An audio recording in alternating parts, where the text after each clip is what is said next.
Supporting the LGBTQ+ community, quote, just feels normal for Detroit's historic Indian Village neighborhood locals, Chris Cravens Hutton and her husband Dave Hutton.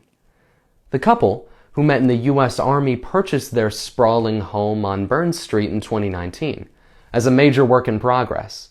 And since then, their Instagram account, 1910.craftsman.on.burns, which aimed to document their renovation journey, has grown into something far greater, a testament to their allyship.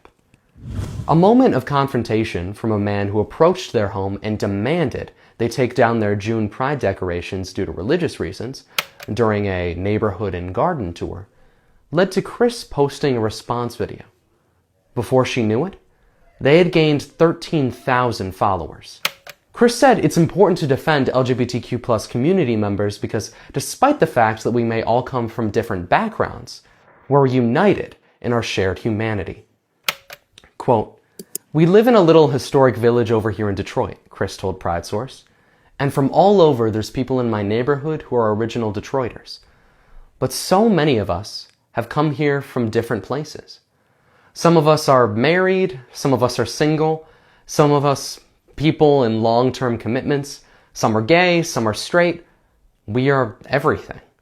And that's part of why I started speaking out more." And once Chris spoke up, she didn't dare turn back. This is the hat I wore for 4 years on active duty in the United States Army through 3 deployments. Let me show you something else. This is one of the many hats my husband Dave wore in his 20+ years on active duty in the United States Army. Girl, we support the veterans. We are veterans. We also support our LGBTQIA+ community.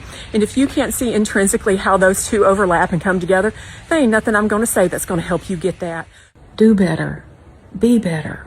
Read a book. Learn your history. So to the gentleman who felt he needed to tell me I needed to take my flag down, I'm sorry, it's not going to happen. And sir, you go on and you have the day you deserve now. And even though she's shown her staunch allyship, Chris is still careful not to overstep. Even when she was being interviewed for our story, she admitted she was, quote, a little uncomfortable being the focus, not wanting to draw eyes away from the queer voices leading the battle. But at the end of the day, she knows that she can fight for LGBTQ+ rights from a unique position. Quote, "Dave and I naturally look like right-wing nutjobs," Chris joked. "We have an opening and a way to have these kinds of conversations with people," end quote. Learn more about the neighbors who helped Chris find her voice and how they plan to rally together as a community in protest in our full story on pridesource.com.